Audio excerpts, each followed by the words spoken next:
So now we will take a look at the men's final coming up here. You know, in this one, we have a great field.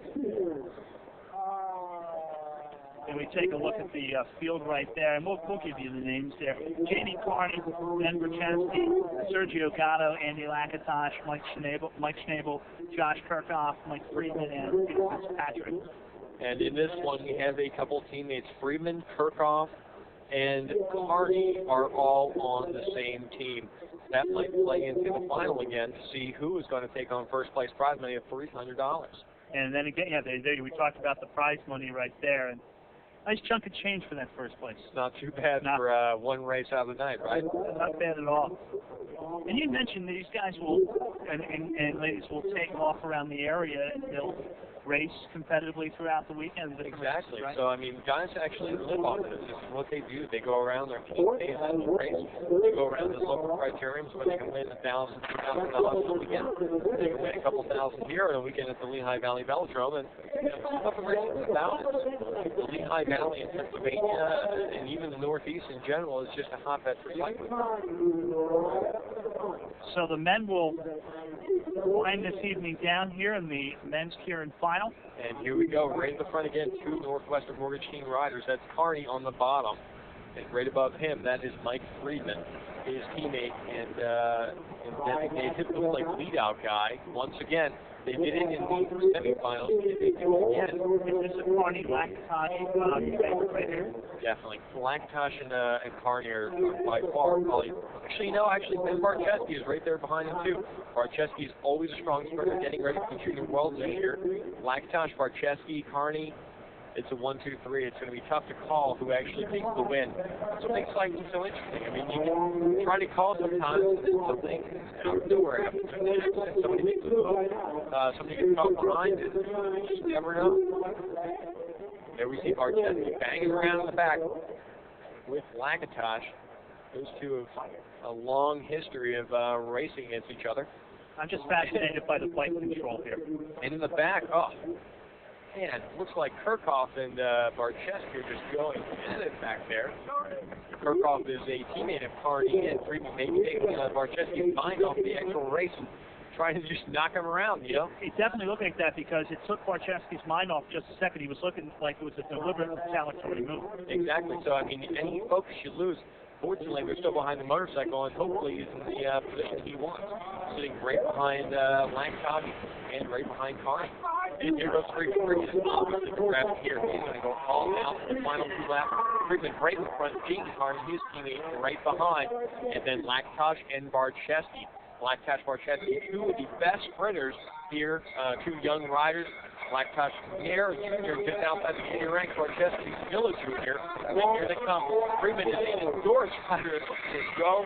He is going all out with only one lap to go. He is actually leading, breaking away from Carney. Yeah, and he's but here comes Carney putting on the heat as he comes around turn 3. Oh, and Barczewski. Oh, a big crash in turn 3. Hopefully they are okay, but here comes the finish. And it is going to be Carney easy with Lakatosh. Oh, and Carney goes down too after the finish. Lakatosh swipes Carney's hands, and Carney goes down after the finish. Oh, man. I have never seen that before. I don't know if that was, it could not have been deliberate. Lakatosh is a very nice guy. It did. Congratulating it, but look at this back here. That was not a pretty crash. Hopefully Barczewski and our friend from Argentina are okay. That is Sergio Gatto. Barczewski goes down and then gets run over. Oh, he was trying to come underneath. The bike got run over. He was trying to come underneath Carney. And Carney just tweaked him a little bit. And then all the way from the back, there's Gatto, runs over him. And there's the confrontation. Looks like they're going to be okay, though. Maybe we're reading this wrong, but it didn't look like Lakatosh. It looked like to me that Lakatosh was actually giving him congratulations. And I think it was just took him off hand, and Carney went down. I mean, these kinds of things happen, but Well, your winners, Jame Carney, Andy Lakatosh picks up the second, and Peter Fitzpatrick picks up the third in this race. But our concern right now is for Sergio Gatto and for Ben Barczewski. And what a wild finish to a wild night of racing here at the Lehigh Valley Velodrome. That was a thriller. As we said earlier, I mean, the Keirin is a war on wheels, so to speak. Anything can happen in the thing that is the Keirin.